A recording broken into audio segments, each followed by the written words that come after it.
భారతదేశపు మహాగ్రంథాలు, కావ్యాల సంపూర్ణ సంకలనం. సబ్స్క్రైబ్ చేయండి తిలక్.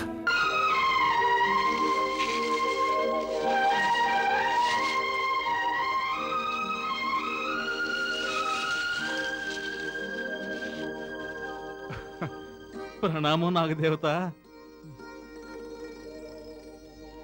బ్రాహ్మణోత్తమ, నాగదేవత వెళ్ళింది. తమరి లోకానికి రావచ్చు.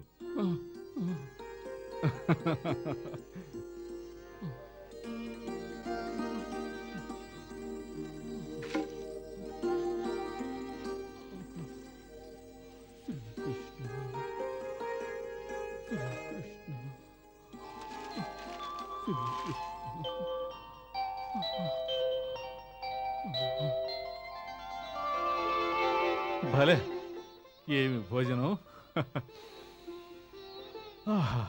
సువాసనకే కడుపు నిండింది. రండి బ్రాహ్మణోత్తమ, భోంచేద్దాం. నా భార్య లక్ష్మీదేవి చేతి వంట తమరు ఒక్కసారి భుజిస్తే ఇక జీవితంలో మర్చిపోలేరు. వద్దు మనోహర, ఇప్పుడు నాకు ఆకలిగా లేదు. నీవు భుజించు. అదేమిటి మిత్రమా, భలేవారే! మిమ్మల్ని వదిలి నేనెలా భుజించగలను? ఎందుకు భుజించలేవు? నీ భార్య ప్రేమగా తయారు చేసింది. నీవు అవశ్యం భుజించాలి. మరి శాస్త్రాలు అనేది ఏంటంటే, మన కళ్ళ ముందు ఒక బ్రాహ్మణుడు ఆకలితో ఉండగా అతనికి పెట్టకుండా మనమే భోంచేస్తే పాపం అని. శ్రీకృష్ణ, కనుక నాతో కాస్తైనా భుజించాలి. చూడండి, లక్ష్మీదేవి ఏమేమి వండి పెట్టిందో. కమ్మని రొట్టెలు,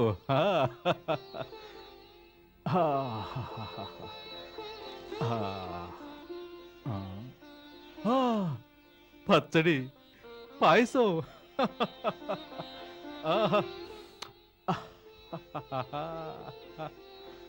ఇదేమిటి, లడ్డూలు కూడా చేసి పంపినట్టుందే. భలే లక్ష్మీదేవి, భలే! భార్య అంటే నీలా ఉండాలి. బ్రాహ్మణోత్తమ, మీకు తెలీదు ఎంత ప్రేమతో లక్ష్మీదేవి ఇవన్నీ వండి పంపిందో. రండి మిత్రం, ఆకలేస్తుంది, రండి. నీ భార్య ఈ భోజనాన్ని ఎంతో ప్రేమతో నీకోసమే వండింది. దీని మీద కేవలం నీకే అధికారం ఉంది.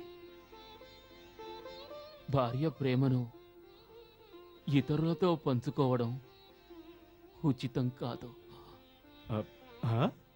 తమరేమంటున్నారు?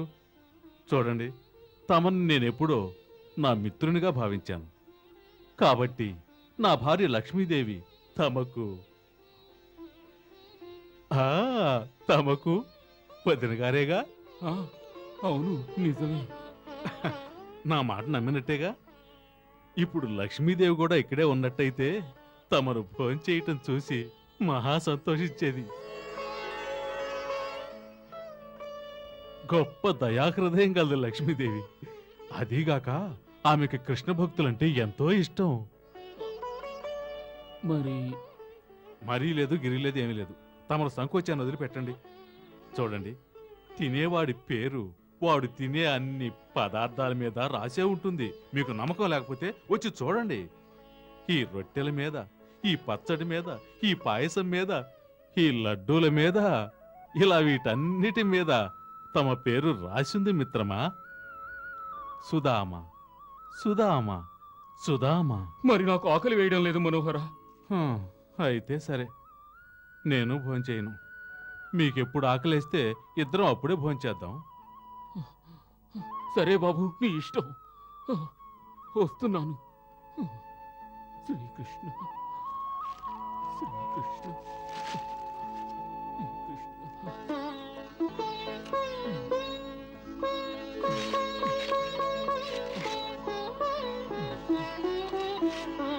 నీవు మొండివాడివయ్యావు మనోహర. నీ మనసుకెలా తోస్తే అలాగే చేస్తావు. ఇక భోజనం మొదలు పెడదామా? ప్రారంభించండి.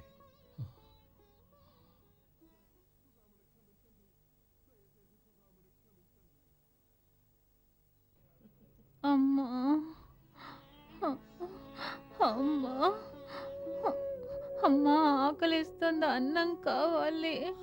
అవునమ్మా, ఆకలిస్తోంది, అన్నం పెట్టు. అమ్మా అమ్మా ఇవాళైనా కాస్త అన్నం పెట్టు.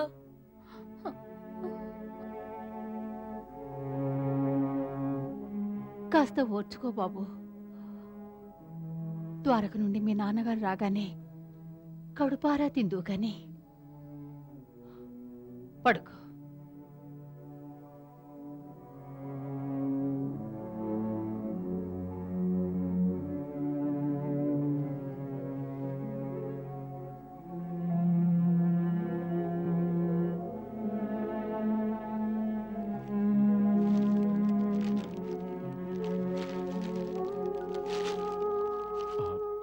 ఇప్పుడు ఏమైంది బ్రాహ్మణోత్తమా?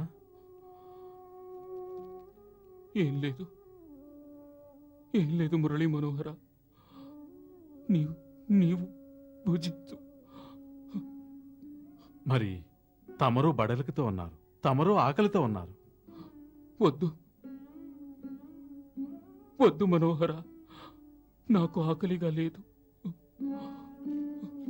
జై శ్రీకృష్ణ, శ్రీకృష్ణ, శ్రీకృష్ణ.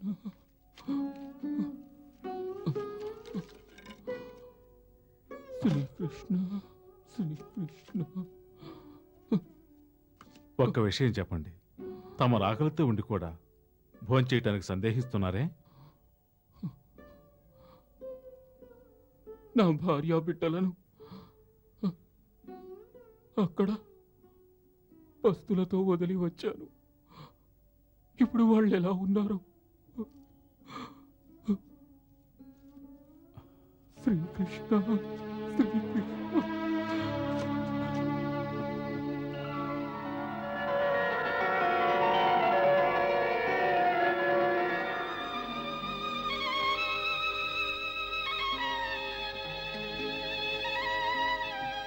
అమ్మా అమ్మా ఆకలిస్తుందమ్మా, అమ్మా ఆకలిస్తుంది, అన్నం పెట్టు.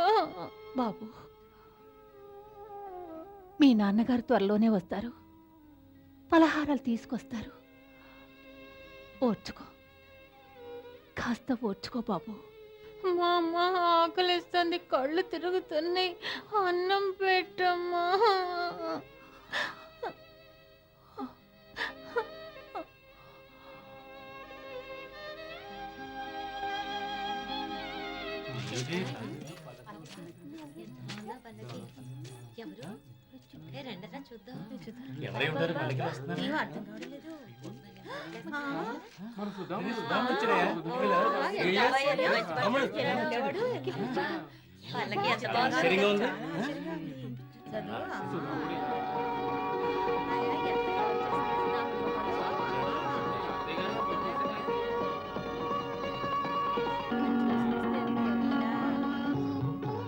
స్వామి, ఎన్ని కష్టాలు పడినా ఆగని వచ్చేసారా?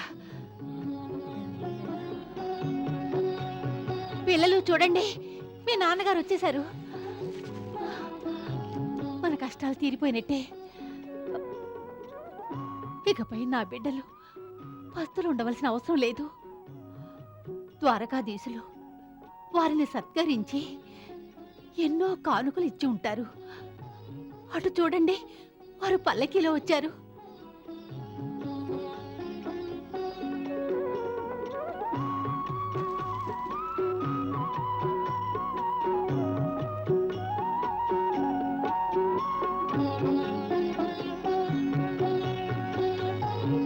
అమ్మా అమ్మా అమ్మా, వారి నాన్నగారు కాదు, చిన్నాన్నగారు.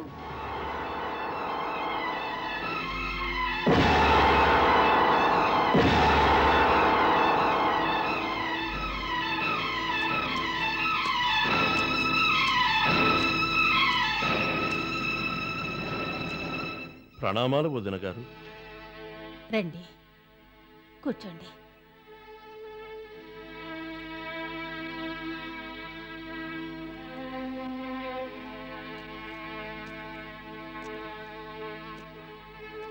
కూర్చోండి మరిది గారు.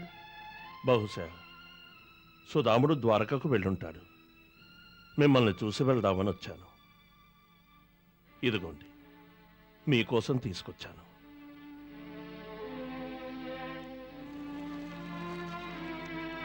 తీసుకోండి.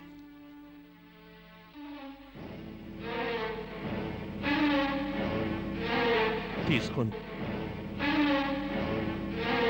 తీసుకోండి.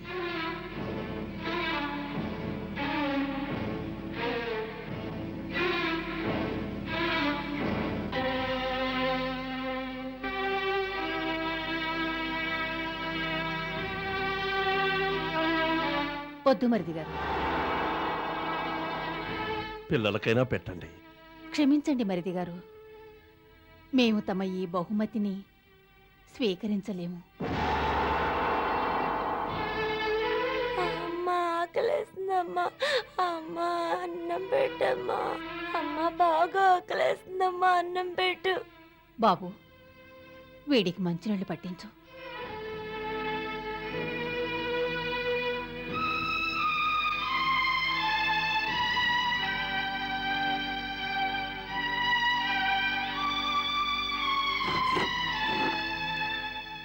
మీకు అసలు మనసే లేదా? తమరొక తల్లేనా? పిల్లలు పస్తులతో ఉన్నారు, అయినా మీరు... నేను తల్లిని మాత్రమే కాదు, ఒక భార్యను కూడా. మాతృధర్మంతో పాటు భార్యగా నా ధర్మాన్ని పాటించవలసి ఉంది.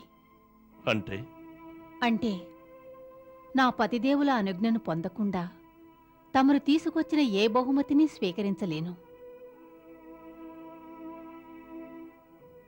అయితే నన్ను ఒక విధంగా అవమానిస్తున్నారు. ముందే మిమ్మల్ని క్షమాపణ అడిగాను, మరోసారి వేడుకుంటున్నాను. తమరు నన్ను అపార్థం చేసుకోకండి. నా పతిదేవుల అనుజ్ఞ, అంగీకారం లేకుండా నాకు మోక్షం లభించినా దాన్ని ముమ్మాటికి స్వీకరించలేను. వారి అనుజ్ఞను సర్వదా పాటించడమే నా ధర్మం. ఇప్పుడు ధర్మాధర్మాల ప్రసక్తి ఎందుకు వదిన గారు? సుదాముడు నా మిత్రుడు. ఒక మిత్రుడు మరో మిత్రుడికి సహాయం చేయకూడదా? ద్వారకాధీశుల వద్దకు మన సుదాముడు ఎందుకు వెళ్ళాడు? వారి సహాయం కోసమేగా. శ్రీకృష్ణులేనా మిత్రుడు? శ్రీకృష్ణుల విషయం వేరు. వారాయనకి మిత్రులే కాదు, భగవానులు కూడా. మీకు తెలీదు, వారు ద్వారకకు వెళ్ళి మిత్రునిగా వారి నుంచి ఏమీ ఆశించరు. కానీ భగవంతుణ్ణి అర్థించడంలో తప్పులేదుగా. ఆ త్రిలోకనాథుడు కరుణ చూపితే ఎవరు మాత్రం కాదంటారు? వదిన గారు, సుదాముడు అమాయకుడు. రాజుగారి కానుకలను స్వీకరించలేదు. మరి తమరు కూడా? వారి పత్నిని నేను. వారి ధర్మాల్ని అనుసరిస్తాను. తమరు ధన్యులు వదిన గారు, తమరు ధన్యులు. మరి నేను వెళ్ళొస్తాను. తమ మనసు మారి తమకేదైనా అవసరం ఏర్పడితే నిస్సంకోచంగా మీ మరిదికి కబురు చెయ్యండి వదిన గారు. ఆ మరుక్షణమే తమ ముందుంటాడు ఈ చక్రధరుడు. తమరు దిగులు పడకండి. కష్టాలు కలిగించిన వారే ఆ కష్టాలను దూరం చేస్తారు. నారు పోసిన వారు నీరు పోయక మానరు కదా. ప్రణామాలు వదిన గారు, వెళ్ళొస్తాను. మంచిది.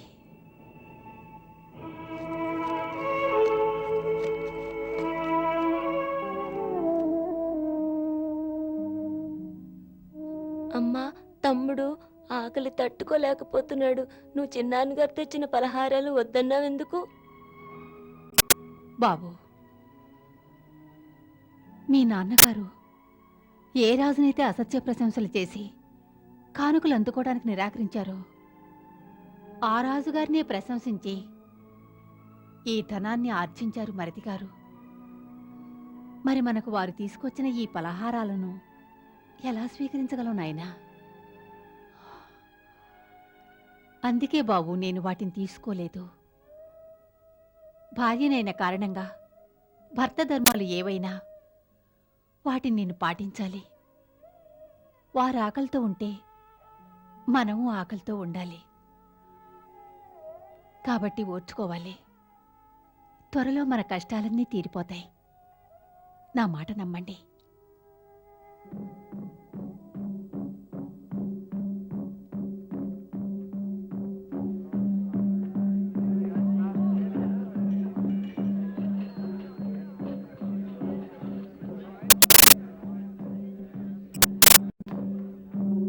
సకల జనులకు తెలియజేయనిదేమనగా రాజా వసంతరాయల వారికి మనవడు జన్మించాడు.